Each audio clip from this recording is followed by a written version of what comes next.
오늘 우리 이제 하나님 말씀은 예레미야 8장 18절로 해서 20절 말씀을 보고자 합니다. 예레미야 8장 18절로 해서 20절의 말씀 됩니다. 함께 말씀을 읽겠습니다.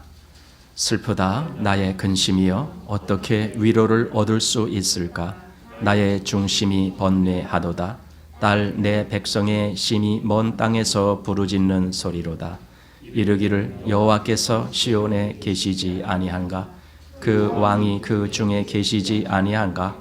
그러나 여호와께서는 이르시기를 그들이 어찌하여 그 조각한 신상과 이방의 헛된 것들로 나를 경록해 하였는고 하시니 추수할 때가 지나고 여름이 다하였으나 우리는 구원을 얻지 못한다 하는도다. 아멘.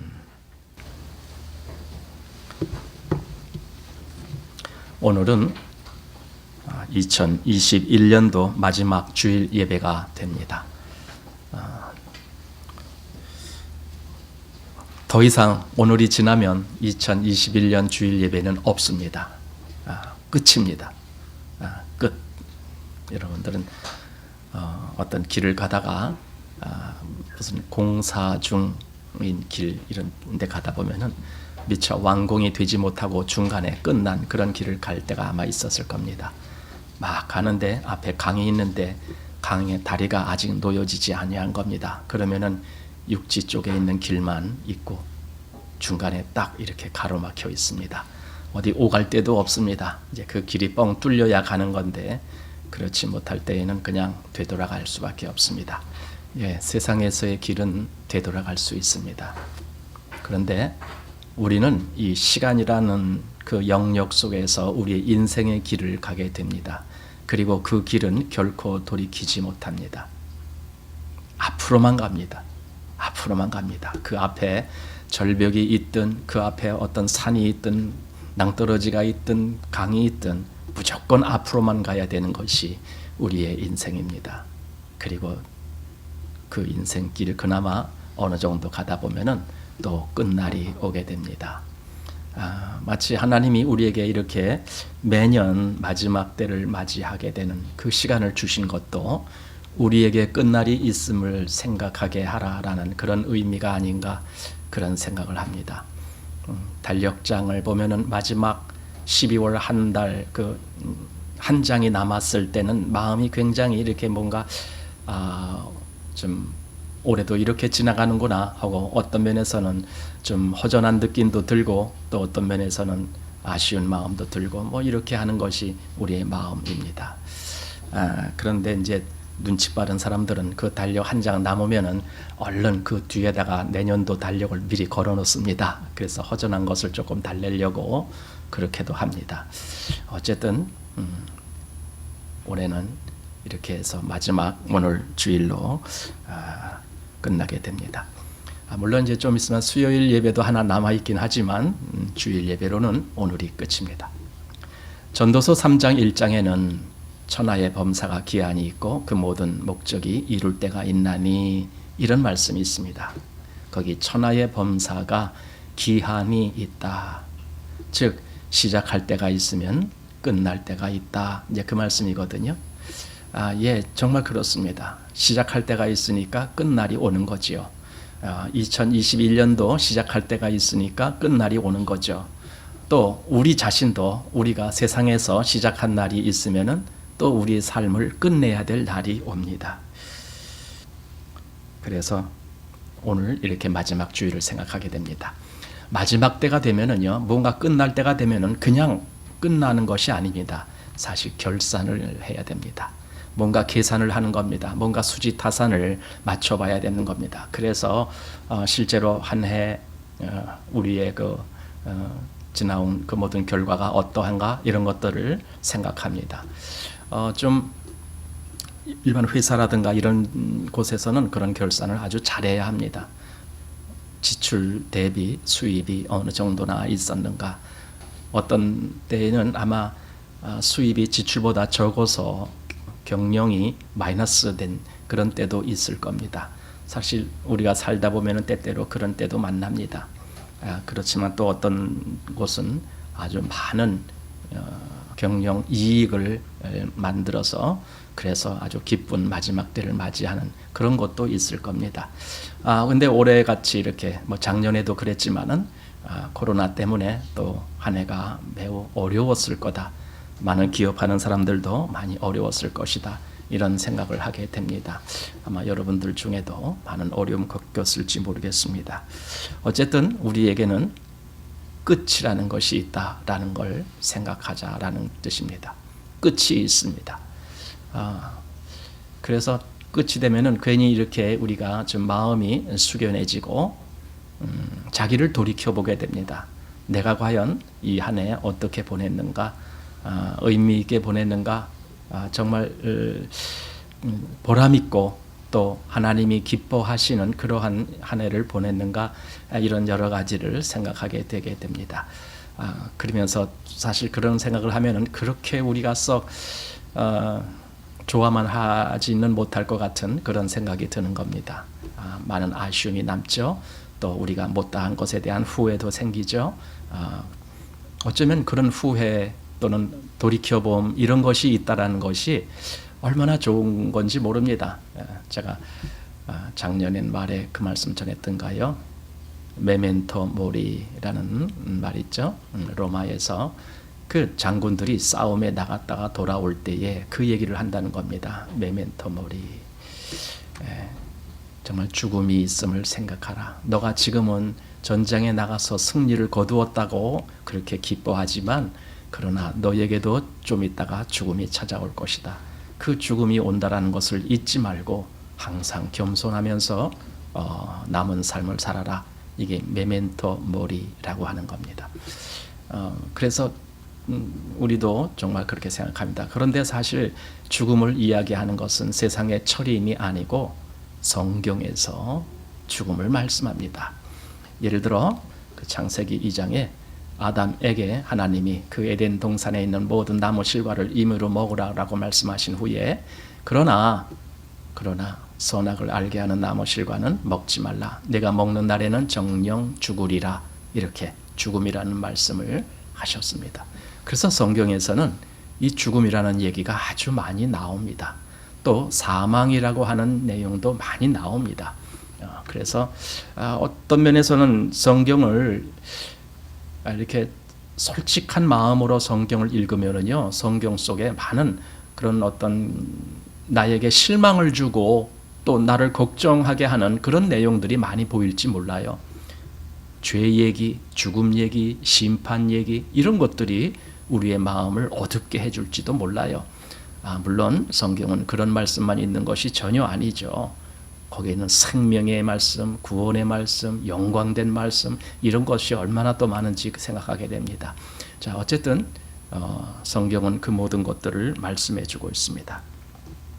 그래서 성경에는 세상 끝날 또는 끝에 어떤 일이 있을 것인지 이런 말씀들을 많이 한 대목들이 있습니다. 마태복음 13장에 보면은 세상 끝에 대한 내용에 이렇게 말씀한 대목이 있습니다. 한번 보겠습니다. 마태복음 13장 39절 여기 보면은 가라지 비유를 말씀하신 후에 이 말씀을 하신 겁니다. 39절에 나오지만은 36절부터 제가 좀 읽겠습니다. 이에 예수께서 무리를 떠나사 집에 들어가시니 제자들이 나와 가로되 밭의 가라지의 비유를 우리에게 설명하여 주소서. 대답하여 가라사대 좋은 씨를 뿌리는 이는 인자요 밭은 세상이요 좋은 씨는 천국의 아들들이요 가라지는 악한 자의 아들들이요 가라지를 심은 원수는 마귀요 추수 때는 세상 끝이요 추수꾼은 천사들이니 그런즉 가라지를 거두어 불에 사르는 것 같이 세상 끝에도 그러하리라. 자, 세상 끝에 어떤 일이 있습니다. 밭에 씨앗을 뿌려서 참 곡식이 자라게 했는데 악한 자가 거기에 가라지도 같이 뿌려서 둘 다 같이 자랐다라고 합니다. 하지만 자라기는 둘 다 같이 자랐는데 똑같은 밭에서 자랐는데 마지막 때는요, 거둘 때에는 분리가 됩니다. 잘하는 건 같이 잘하는데 여러분, 우리도 마찬가지입니다. 우리도 이 세상에서의 삶이 여러 사람과 같이 있지만 그러나 마지막 때에 구별이 됩니다. 알곡은 모아 곡간에 들이지만 가라지는 따로 거두어서 불에 던집니다. 이것이 예수님이 지금 마지막 때, 그 추수 때에 되어질 일이라고 말씀을 하는 겁니다. 예, 정말 그렇습니다. 그리고 이 같은 예는 참 많습니다. 예, 조금 여기 마태복음 13장 조금 더 지나서 47절 말씀에 그 세상 끝에 대한 내용이 나오는데 그 47절에 이렇게 기록되어 있습니다. 또 천국은 마치 바다에 치고 각종 물고기를 모으는 그물과 같으니 그물이 가득함에 물가로 끌어내고 앉아서 좋은 것은 그릇에 담고 못된 것은 내어 버리느니라. 세상 끝에도 이러하리라. 예, 이거죠. 세상 끝날이 있습니다. 이 세상은 계속 영원토록, 지금이 2022년이라고 그렇게 다가옵니다. 또 그 다음에는 2023년이 다가오겠지요. 이렇게 다가옵니다. 여러분, 그렇지만은 한없이 계속되지 않습니다. 언제일지 모르겠지만 물론 그것이 현재로서는 길지 않다라는 것을 우리가 느끼게 됩니다. 분명히 끝이 옵니다. 더 이상 아무도 그 다음 해 달력을 만들지 않는 그런 해가 옵니다. 더 이상 내년에 설날이 며칠이야? 이런 거 물어보지 않는 그런 때가 올 겁니다. 내년에는 공휴일이 며칠이나 될까? 뭐 이런 거 안 따지는 그런 해가 올 겁니다. 더 이상 우리는 내일이라는 말을 할 수 없을 그럴 때가 올 겁니다. 왜냐하면 끝이라는 것이 있으니까. 세상 끝에 이런 일이 있으리라 그랬으니까. 세상 끝에. 오늘 제가 예레미야 8장 말씀을 좀 보았는데 스퍼전 목사님의 그 매일 묵상이라는 것이 있습니다. 여러분들도 아마 좀 종종 아마 보시는 것 같은데 그 매일 묵상 중에 두 가지가 있는데 하나는 아침 묵상이 있고 하나는 저녁 묵상, 이렇게 두 가지가 있습니다. 그 저녁 묵상, 그러니까 12월 31일 한 해의 마지막 날 묵상한, 그것도 아침이 아니고 저녁에 묵상한 그 내용을 제가 한번 보았습니다. 그리고 거기 성경 본문으로 말씀한 대목이 오늘 우리가 읽은 예레미야서 8장 그 마지막 20절의 말씀이 거기 있습니다. 예레미야 8장 20절의 말씀, 거기 이렇게 되어 있습니다. 추수할 때가 지나고 여름이 다하였으나 우리는 구원을 얻지 못한다 하는도다. 이제 이 말씀을 가지고 12월 31일 저녁 마지막 묵상을 그렇게 스퍼전 목사님이 여러 가지를 기록하셨습니다. 그래서 오늘 저도 이 예레미야 8장 20절이 포함된 그 말씀을 함께 여러분과 나누기를 원하는 겁니다. 그 마지막 때에, 사실 마지막은요 심판입니다. 성경의 마지막도 심판이 기록되어 있습니다. 마지막 때에 심판이 있습니다. 산자와 죽은 자에 대한 심판이 있습니다. 예. 그래서 그걸 보고 다른 말로 추수 때라고도 말하는 겁니다. 여기 예레미야에 보면은 추수할 때가 지나고 여름이 다하였으나 우리는 구원을 얻지 못한다 하는도다. 이 말씀, 요 한 말씀, 요 20절 요 한 말씀만 보면은 얼마나 이것이 애통하는 탄식이겠습니까? 추수 때가 지나갔는데 우리는 구원함을 얻지 못한다. 즉 우리는 알곡으로 추수되지 못하고 그냥 쭉정이가 되어 그 논밭에 그냥 버려진 그런 상태로 불못에 던질 날만 기다리고 있다. 이것이 얼마나 한탄스러운 일이겠습니까?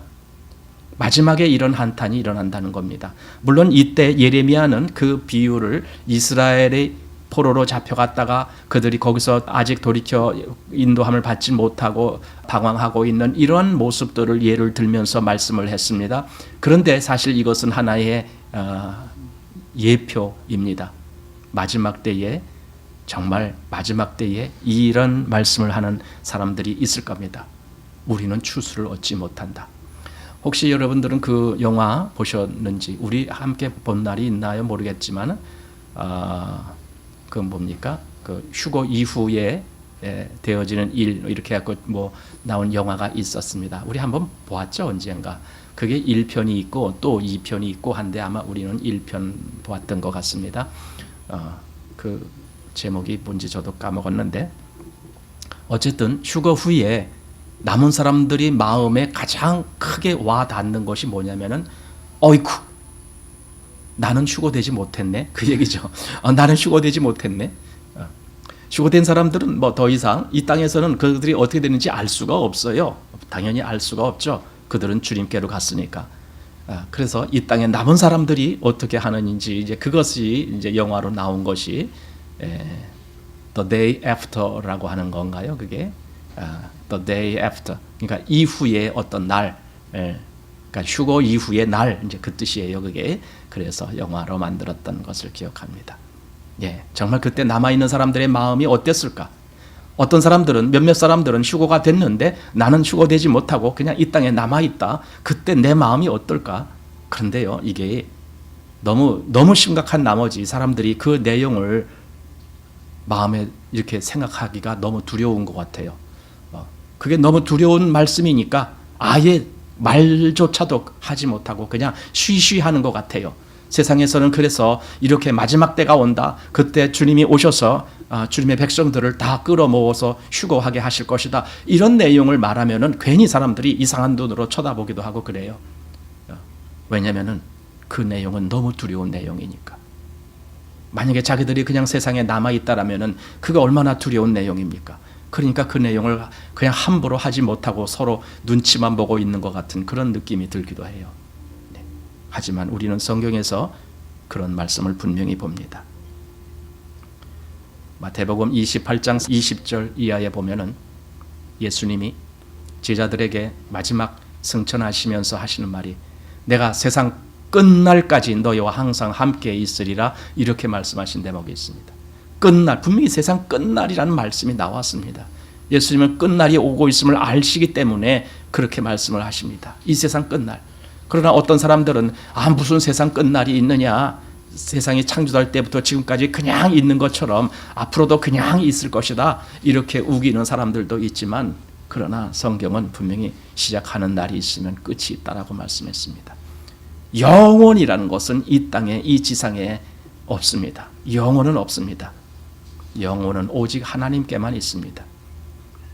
하나님께 가지 못하면은 끝난 겁니다. 끝난 겁니다. 예. 예수님이 히브리서에서 보면은 예수님이 이 땅에 나타나신 그것도 역시 이 세상 끝날이라고, 히브리서 9장 26절에 세상 끝에 나타나셨느니라, 이렇게 말씀합니다. 예수님은 세상 끝날에 나타나신 겁니다.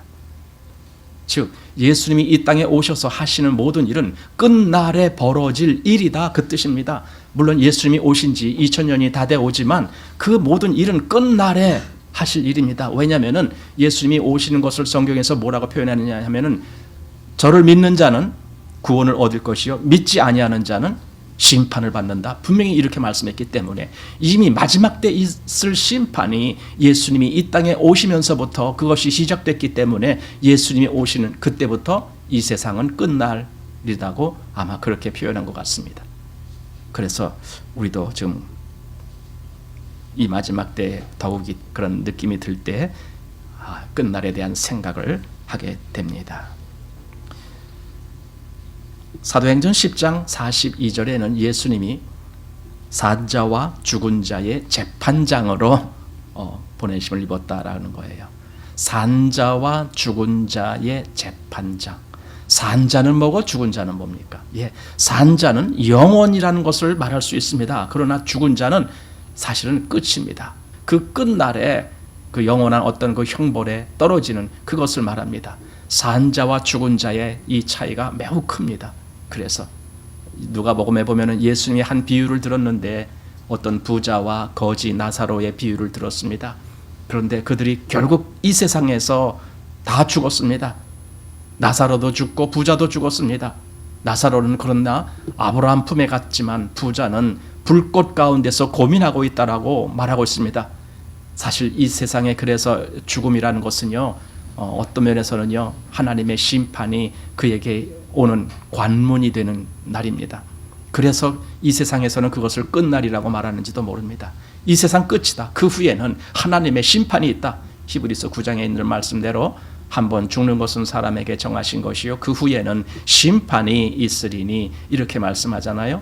그러니까 심판 있기 전에는 같이 있고 같이 살고 같이 밥 먹고 하지만 그때가 되면은 그 끝날이 되면은 갈라지는 거예요. 그래서 예수님은 두 사람이 맷돌을 갈다가 하나는 데려감을 당하고 하나는 버려둠을 당하고, 두 사람이 밭에 있다가 하나는 데려감을 당하고 하나는 버려둠을 당하고, 예. 정말 그럴 날이 올 겁니다. 네. 그래서 우리는 이 마지막 때를 생각하게 됩니다. 베드로전서 4장 5절의 말씀도 한번 보시기 바랍니다.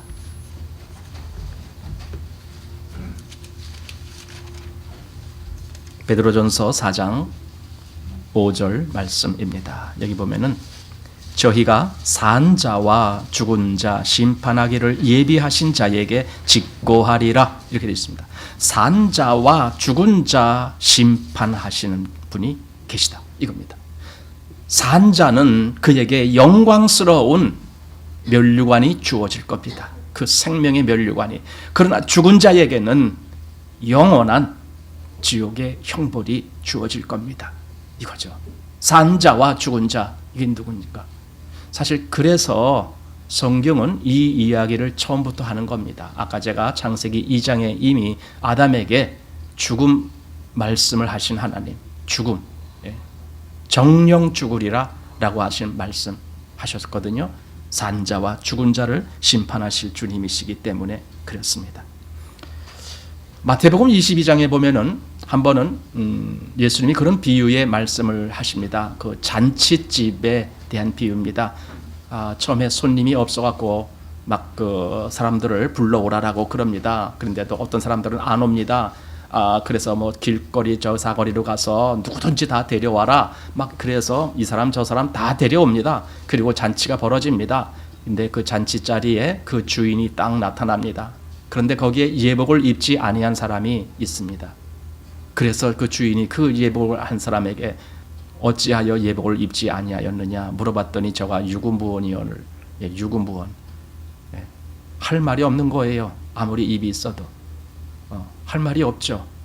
그가 무슨 핑계를 대겠습니까? 그랬더니 주인이 저를 바깥 어두운 데 내어 쫓으라. 거기서 슬피 울며 이를 갈미 있으리라. 이렇게 말씀합니다. 내어 쫓는 거죠. 더 이상 그 하나님의 그 영광스러운 위치에 존재하지 못하게 내어 쫓김을 당하는 거지요. 바깥 어두운 데 내어 쫓으라. 그런가 하면은 마태복음 25장 30절 보면은 거기는 달란트 비유가 나오는데 5달란트, 2달란트, 1달란트 이렇게 각각 받은 그런 이야기가 나옵니다. 근데 그 중에 1달란트 받은 사람이 바로 여기에 해당됩니다.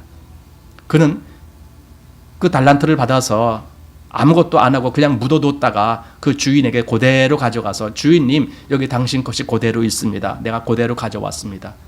그랬더니 주인이 그에게 노하셨다라고 되어 있어요. 그러면서 나중에 그에게서 그 1달란트 빼앗아 5달란트 가진 자에게 주라 하면서 그 다음에 하신 말씀 거기 이렇게 했습니다. 이 무익한 종을 어두운 데로 내어 쫓으라. 거기서 슬피 울며 이를 갈미 있으리라. 이 무익한 종을 내어 쫓으라. 지금 이렇게 마지막 때에는 말하자면 이런 심판이 있다라는 겁니다. 세상 끝에도 이런 일이 있으리라 이렇게 말씀한 그런 말씀처럼 마지막 때가 그렇습니다. 자, 오늘 우리는 마지막을 한번 생각해 보는 겁니다. 지혜자는 그 세상에 돌아가는 이치 속에서도 자기와 어떤 관련이 있다라는 것을 생각하게 됩니다. 오늘 나와 관련이 있어서 무슨 날인가, 무슨 의미가 있는 날인가? 여러분, 오늘 우리는 이 2021년의 마지막 주일을 맞이한 것처럼 나에게도 온 세상에 마지막 날이 있을 것이다 라는 겁니다. 요즘 코로나라고 하는 것 때문에 아주 사람들이 많이 이런 죽음이라는 것을 생각하는 그런 때인 것 같아요. 그래서 어떻게 하든지 정말 코로나 안 걸리려고 그렇게 또 애쓰기도 하고, 또 걸렸어도 죽음에까지 가면 안 되잖아요. 어떤 날은 하루 코로나로 사망하는 분이 100명이 넘을 때도 있어요. 한 2번인가 벌써 요 며칠 사이에 있었더라고요. 뭐 감염자는 엄청 많이 생기고 그러잖아요. 몇천 명씩 생기고 그러는 건데, 잘 실감이 안 났던 것 같은데 최근에는요, 우리 주변에 그런 소식을 많이 종종 들어요. 누구네 감염됐다더라, 또는 누구네 또 그 관련된 뭐 직장이라든가 학교라든가 뭐 여기서 감염돼 갖고 뭐 직장 못 간다, 뭐 어쩐다, 격리됐다, 또 검사 받아야 된다, 뭐 이런 얘기를 종종 들어요. 그 사건이, 저는 이렇게 생각합니다. 하나님이 지금 이런 사태를 전혀 모르시고 계실까? 만약에 하나님이 이 사태를 모르고 계셨는데 갑자기 이런 사태가 생겼으면 하나님은 얼마나 당황하실까? 예? 그러나 하나님은 처음부터 다 아시고 계시죠. 그렇다면 이러한 일을 통해서 우리로 하여금 우리에게 뭔가를 말씀하시는 거예요. 꼭 어떤 음성, 어떤 소리 그런 걸로 말씀하시는 것이 아니라 세상에 돌아가는 어떤 일, 어떤 사태, 어떤 변화, 이런 거를 통해서도 우리에게 말씀을 하신다니까요. 우리의 마음에 말씀을 하신다니까요. 우리가 이런 것을 보면서 무엇을 듣느냐고요. 로마서에 보면은 로마서 1장 그러잖아요. 그 하나님이 보이지 아니하는 이 모든 피조물을 통해서 하나님의 계심을 우리에게 알려주셨다라고. 그렇다면 지금 우리는 이 세상에서 되어져가는 이 모든 일을 통하여 하나님이 말씀하시는 음성을 들을 수도 있는 거죠. 결국은 인간이 그렇게 이것을 막으려고 노력을 한다 할지라도 정말 인간 마음대로 되지 아니하는 일임을 알게 됩니다. 물론 하나님은 그렇다고 한없이 이 코로나로 온 세상 사람들이 다 죽어갈 때까지 계속 이렇게 놔두시지 않을 겁니다. 하나님은 한번 우리에게 경고와 어떤 메시지를 던져주는 그런 일을 하시면 다시 또 회복하게 하는 그런 일도 하시기 때문에 언젠가는 다시 회복될 날이 올 겁니다. 그렇지만 충분한 기간이 차야 그렇게 되겠습니다. 하나님이 우리에게 충분한 메시지를 전달해 주시면 그렇게 하실 겁니다. 우리는 하나님의 이런 일 통해서 어떤 메시지를 듣는 것인지를 생각할 겁니다. 코로나 걸렸느냐 안 걸렸느냐 그것보다 더 중요한 것은 내가 하나님으로부터 지금 무슨 말씀을 듣고 있는가라는 겁니다. 이런 일을 통해서. 그래서 우매자의 마음은 연락하는 집에 있다고 그랬잖아요. 그러나 지혜자의 마음은 초상집에 있다 그랬잖아요. 그러니까 지금 하나님은 우리에게 지혜롭게 생각할 기회를 주신 거예요. 왜냐하면 여기저기서 죽음의 이야기를 들으니까. 전 세계적으로 보면은 지금 이 코로나로 사망한 숫자가 엄청 많아요. 미국만 보더라도 수십만 명이 희생을 당했어요. 정확한 숫자를 지금 모르지만 하여튼 수십만 명 정도 됐다라고 제가 그렇게 본 것 같아요. 미국만 보는데도. 여러분 그게 적은 숫자입니까? 큰 전쟁이 일어나도 아마 그런 많은 사람이 죽음을 당하는 예는 흔치 않을 겁니다. 그런데 지금 그렇게 되고 있습니다. 뭐 감염자는 뭐 이루 말할 수 없고 사망하시는 분들이 그렇게 많다라는 겁니다. 그게 죽음을 생각하는 겁니다. 여기저기에 죽음을 우리는 지금 소식을 듣는 겁니다. 그리고 우리는 또 한 번 하나님이 우리에게 지혜의 어떤 생각을 할 수 있도록 이 죽음이라는 것을, 이게 뭡니까? 이게 초상집 아닙니까? 죽음을 생각하게 하는 것이 초상집입니다. 그런데 우리의 마음을 거기로 가게 만드시는 겁니다. 왜냐하면 우리로 지혜롭게 생각하라고. 지혜롭게 생각하라고. 그래서 여기 지금 오늘 읽은 이 예레미야 보면은 오늘 본문 예레미야 8장 18절에 슬프다 나의 근심이여 어떻게 위로를 얻을 수 있을까? 나의 중심이 번뇌하도다. 사실 예레미야가 마음에 지금 그 자기 동족 이스라엘이 구원받지 못하는 이 사건 때문에 엄청 마음이 아팠던 거예요. 번뇌가 일어나고 막 근심이 있고 이렇게 위로받을 수 없을 만큼의 그런 근심이 있었던 겁니다. 그 이유는 19절 말대로 딸 내 백성의 심히 먼 땅에서 부르짖는 소리로다. 이거죠. 그들이 이스라엘 땅에서 다 포로로 잡혀가서 저 멀리 아수르나 또는 바벨론 땅 거기에 가서 살고 있잖아요. 그런 소리를 듣는 거예요. 거기서 이스라엘이 소리치는 거죠. 하나님께 우리를 건져달라고, 우리를 구원시켜달라고, 여기서 나가게 해달라고 그들이 소리치고 있는 거죠. 그런 소리를 예레미야가 들으면서 너무 가슴이 아픈 거죠. 자, 그런데 그때 그들이 소리치기를 이렇게 했다는 겁니다. 이르기를 여호와께서 시온에 계시지 아니한가? 그 왕이 그 중에 계시지 아니한가? 그러나 여호와께서는 이르시기를 그들이 어찌하여 그 조각한 신상과 이방의 헛된 것들로 나를 경록해 하였는고 하시니, 이겁니다. 말이 다릅니다. 백성들이 소리 지르는 것은 아니 하나님이 분명히 이스라엘에 계시고 예루살렘에 계시고 그 성전에 계신데 왜 하나님은 뭐 하시고 계시는 거야? 왜 우리를 건져주지도 아니하시는 거야? 우리가 여기 지금 멀리 이방 땅에 와서 이렇게 고통당하고 있는데 왜 하나님은 가만히 계시는 거야? 하면서 그 모든 원인을 하나님께 돌리려고 하는 거예요. 하나님 너무하십니다. 우리들이 고난당한 지가 이렇게 오래되었는데도 왜 건져주시지 아니하십니까? 하나님 분명히 살아계시고 분명히 예루살렘에 계시지 않습니까? 그런데 왜 잠잠히 계십니까? 하고 그들이 소리 질렀습니다. 그런데 하나님 편에서는 다른 말씀을 하시는 겁니다. 이건 지금 예레미야가 그 양편을 다 말하고 있는 겁니다. 그러나 여호와께서는 이르시기를 그들이 어찌하여 그 조각한 신상과 이방의 헛된 것들로 나를 경록해 하였는고 하시니, 이렇게 됩니다. 그들이 정말 순수하게 하나님을 찾고 하나님을 앙망한 것이 아니라 이방신들, 우상들, 조각한 신상들, 여러 가지 뭐 돌이나 나무나 뭐 굴이나 이런 것들로 만든 그런 신상들, 그런 걸 섬기면서 그러면서도 하나님께 원망을 돌리고 이렇게 하고 있었던 거예요. 그 모습을 예레미야는 다 본 거예요. 양편을 다 보는 거예요. 그러니 예레미야의 속이 얼마나 답답할까 이거죠. 답답한 거죠. 우리는 구원받지 못하는 사람들을 볼 때에 정말 그 답답한 마음을 같이 느껴야 되죠. 사도 바울이 로마서 9장에서 보면은 자기 동족 그 같은 유대인 혈족 때문에 자기가 얼마나 마음에서 고통을 하고 있는지 그것을 고백하잖아요. 예, 우리도 마음에서 그런 느낌을 갖죠. 우리 주변에 구원받지 못하는 이들을 생각할 때마다 우리는 마음이 찢어지죠. 예레미야가 그랬습니다. 그래서 예레미야를 슬픔의 선지자라고 말합니다.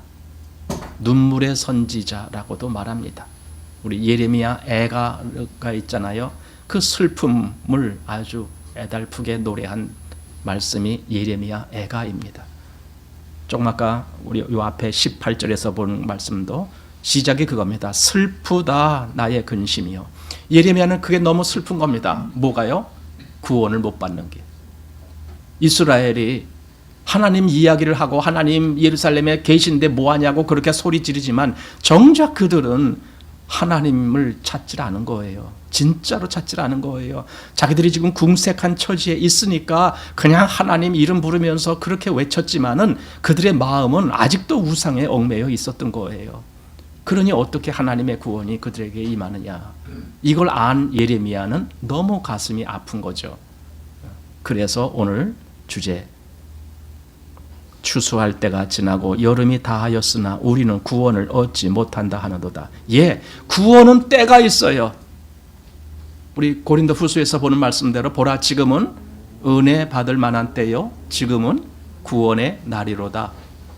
구원의 날이 있어요. 구원의 때가 있어요. 그 때가 지나면 더 이상 구원을 받지 못해요. 여러분들은 지금쯤 아마 어디 들판 시골 가다 보면은 거기 추수 안 한 어떤 것이 있는 것을 가끔 볼 때가 있을 거예요. 저도 그 전에 시골 왔다 갔다 하면서 많이 보게 됩니다. 어떤 때는요, 밭에 눈이 왔는데 거기에 밭에 배추가 그냥 있어요. 추수를 안 했어요. 배추값이 너무 폭락을 해갖고 그걸 거두어서 뭐 어떻게 하느니 몇 푼 돈도 생기지 아니하고 괜히 고생만 하고 하니까 그냥 내버려 두는 거예요. 나중에 봄에 그냥 그걸 그대로 갈아엎어서 다시 다른 파종을 하고 그럽니다. 그런 거 볼 때 참 마음이 애석하죠. 저 밭에서 그냥 얼어서 눈 맞고 있는 그런 배추 보십시오. 또는 어떤 곳에는 논에 벼가 추수받지 못하고 그냥 있는 그런 논도 있습니다. 예를 들어 뭐 이렇게 허옇게 병이 걸리거나 뭐 이제 이럴 때 그 추수해봐야 별로 알곡도 얼마 되지 않을 것 같다. 그럴 때는 그냥 추수 안 합니다. 내버려 둡니다. 그리고 나중에 다 불살라 버립니다. 근데 이런 모습 보면은 참 기껏 봄에 심어서 1년 내내 가꾸었는데 가을 됐는데 추수할 어떤 가치가 안 돼서 그냥 버림을 당하는 그런 모습들, 이런 거죠. 예. 근데 그런 일이 사람들에게도 일어납니다. 하나님의 추수가 있을 그 마지막 때에 추수받지 못하고 그냥 버려둠을 당하는 그런 일이 있습니다. 그래서 여기 추수할 때가 지나고 여름이 다하였다 하였으나, 여름이 다하였다라는 말은 여름이 추수 때예요. 그때 그러니까 우리는 쌀을 재배해서 가을에 거두는 것이 대부분이지만 보리나 밀은 여름에 추수해요. 보리는 더 일찍 추수를 하죠. 아마 초여름에 추수를 할 겁니다. 그리고 그러니까 보리나 밀은 대개 여름에 추수를 합니다. 그런데 추수 때가 지났는데도 추수되지 아니한 것이 그냥 밭에 버려져 있는 그 모습이라 똑같다. 지금 예레미야가 그렇게 탄식을 하고 있는 겁니다. 그래서 거기 읽지 아니한 그 다음 말씀이 이렇게 됩니다. 딸 내 백성이 상하였으므로 나도 상하여 슬퍼하며 놀라움에 잡혔도다. 이거예요. 예레미야의 마음이 그 슬픔 때문에 놀라움에 사로잡혀 있는 겁니다. 추수받지 못한 때가 지났는데, 여름이 지났는데, 추수할 때가 지났는데 추수받지 못한 그 곡식이 그냥 밭에 버려진 그것을 보면 얼마나 속이 타겠습니까? 그 내용을 스펄전 목사님이 그 매일 묵상 중에 12월 31일자 저녁 묵상에 그 내용을 가지고 말씀을 했어요. 때가 지났는데, 여러분 아마 이제 물론 오늘이 마지막 주일이지만 또 그래도 며칠, 평일로 며칠 좀 남았잖아요. 며칠 남았습니다. 그래서 아직 뭐 2021년은 끝난 게 아니야. 좋습니다. 끝난 거 아닙니다. 그러나 조금 있으면 끝날 겁니다. 2021년도에 내가 해결하지 못한 일이 있으면은 빨리 해결해야 될 겁니다. 다른 세상의 일도 우리는 그렇게 생각하거든. 하물며 하나님하고의 관계가 내가 원만하게 그렇게 회복되지 못했다라면은 빨리 해결해야 될 겁니다. 왜냐면은 조만간 무슨 일이 어떻게 일어날지 모르니까. 물론 세상의 끝날이 아직 조금 더디 온다 할지라도 여러분, 내게 무슨 일이 일어날지 모르니까. 우리 장로님 지난주에 갑자기 병원에 가셔갖고 수술을 받으셨어요. 갑자기 아까 우리 유자매님 말씀 들어보니까 그 병원 가시기 전날에도 열심히 운동하셨대요. 힘차게, 건강하게, 멀쩡하게 그렇게 운동도 하시고 그러셨대요. 근데 그 다음날 갑자기 그렇게 쓰러짐을 당할지 누가 알겠습니까? 마찬가지예요. 우리가 다 그렇습니다. 지금 우리가 다 멀쩡한 것 같이 이렇게 있지만 여러분, 내일 어떻게 될지 모르는 거죠. 그래서 성경은 분명히 너희는 내일 일을 자랑하지 말라 이렇게 말하죠. 자랑하지 말라요. 지금까지 내가 몇십 년 동안 멀쩡히 지냈는데 뭐 내일 멀쩡하지 이렇게 자랑하지 말라라는 겁니다. 지금까지 아무리 멀쩡했어도 하룻밤 사이에 무슨 일이 일어날지 우리는 알지 못하는 겁니다. 그러니 이 추수 때라고 하는 것을 생각할 때, 즉 마지막 때가 있다라는 것, 하나님의 심판이 있다라는 것, 하나님의 어떤 결정이 있다라는 것, 이것들을 생각하면서 내가 과연 하나님 앞에서 정말 하나님 앞에 알고 된 그런 위치에 있고 하나님이 나를 추수할 그런 위치에 내가 있는가, 이런 것을 한번 생각해보는 날이죠. 이스라엘은 때가 지났지만은 그들은 추수를 당하지 못해서, 즉 구원을 얻지 못해서 그들은 그렇게 애통을 했는데, 그런데 그리스도인들에게는요 얼마나 영광스러운 날이 기다리고 있는지 몰라요. 그리스도인에게는 아주 영광스러운 날이 기다려지고 있어요. 한번 거기 몇몇 곳들을 우리가 한번 보면서 한번 생각을 해보겠습니다. 이사야서 45장 22절에 보면은, 여러분들 일일이 찾지 마십시오. 제가 바쁘게 빨리빨리 지나갈 겁니다. 이사야서 45장 22절에 보면은 땅 끝의 모든 백성아 나를 앙망하라. 그리하면 구원을 얻으리라. 나는 하나님이라 다른 이가 없음이니라. 예, 땅 끝의 모든 백성아, 저 땅 끝 아주 멀리 멀리 산다라고 생각되어지는 어떤 사람들에게 땅 끝의 모든 백성아 나를 앙망하라. 하나님이 그렇게 말씀하시는 거예요. 앙망하라. 하나님을 정말 바라보고 하나님을 정말 기대하고 하나님께 손을 뻗고 그 마음에서 하나님을 찾고 하나님을 나의 하나님으로 그렇게 믿을 그런 어떤 마음이 된 사람들에게 하나님이 말씀하시는 겁니다. 나를 앙망하라. 그리하면 구원을 얻으리라. 예, 구원을 얻으리라. 하나님이 말씀하시는 겁니다. 아까 이스라엘은 추수 때가 다 지나고 여름이 다 지났지만은 우리는 구원을 얻지 못한다라고 탄식을 했는데 분명히 성경은 땅 끝의 모든 백성아 나를 앙망하라. 그리하면 구원을 얻으리라 말씀했습니다. 또 예레미야 4장 14절에서도 그랬습니다. 예루살렘아 네 마음의 악을 씻어버리라. 그리하면 구원을 얻으리라. 예. 우리가 어떻게 마음의 악을 씻어버리겠어요?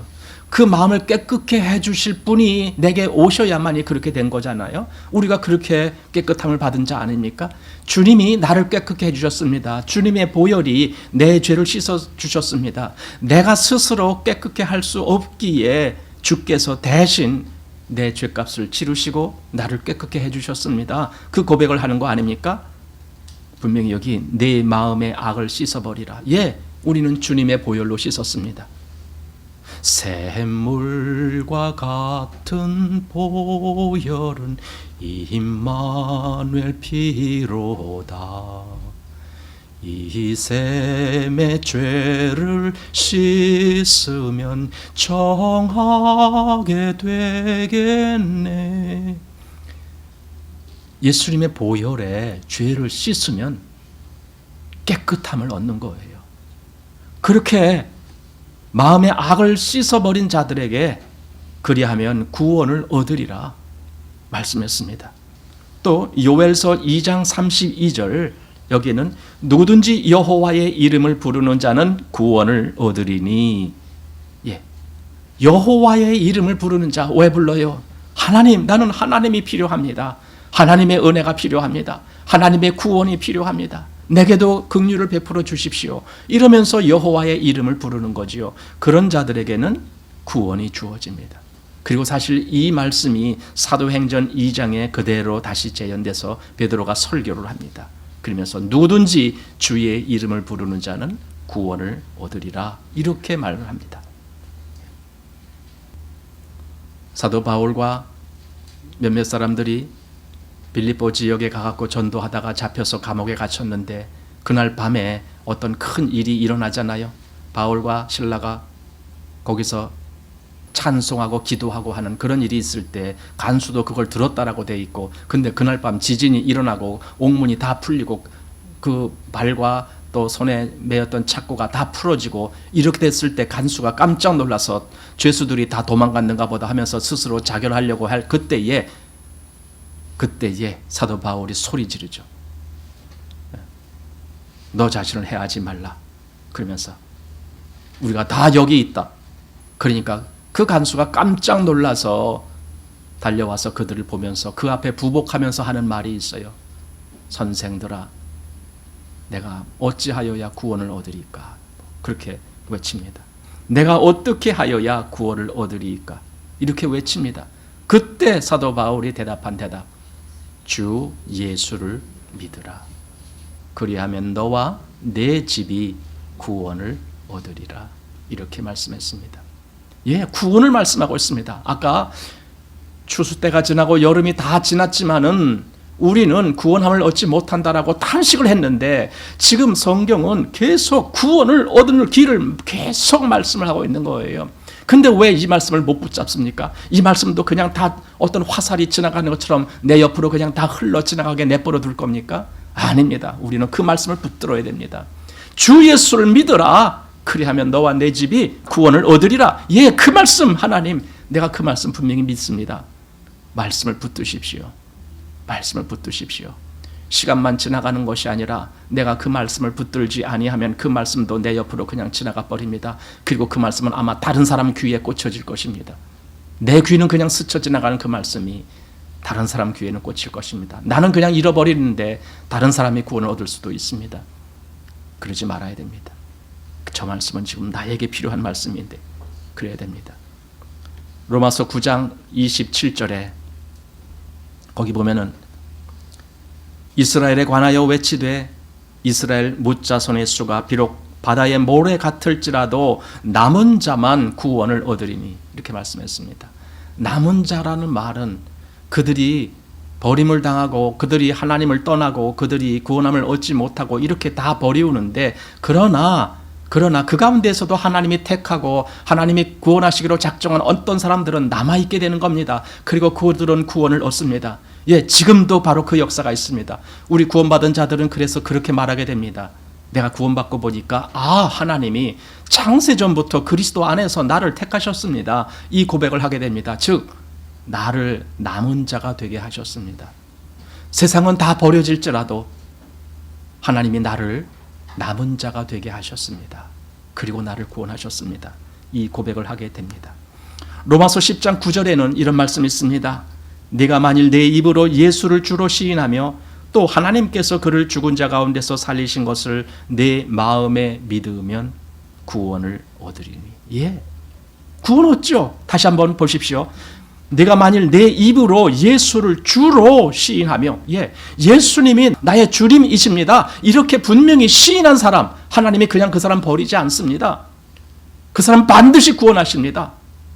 반드시 구원하셔. 왜냐하면 그렇게 약속하셨으니까, 말씀하셨기 때문에. 다시 한번, 네가 만일 내 입으로 예수를 주로 시인하며 하나님께서 그를 죽은 자 가운데서 다시 살리신 것을 내 마음에 믿으면, 그러면 구원을 얻으리니, 이거죠. 정말 하나님이 얼마든지 우리 주 예수 그리스도를 죽은 자 가운데서 살리신 그것을 내가 믿는다라면 하나님은 그를 구원하신다는 거예요.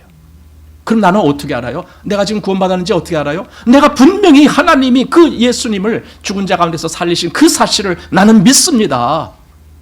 그러면 하나님이 나를 구원하시는 거예요. 물론 우리는 구원에 대해서 더 넓게도 해석할 수가 있어요. 여러 가지 더 복잡하게도 해석할 수가 있어요. 그러나 어떤 때는 아주 단순하게 하나님의 말씀을 생각해야 될 필요가 있을 때가 있어요. 지금 성경이 그렇게 말하고 있습니다.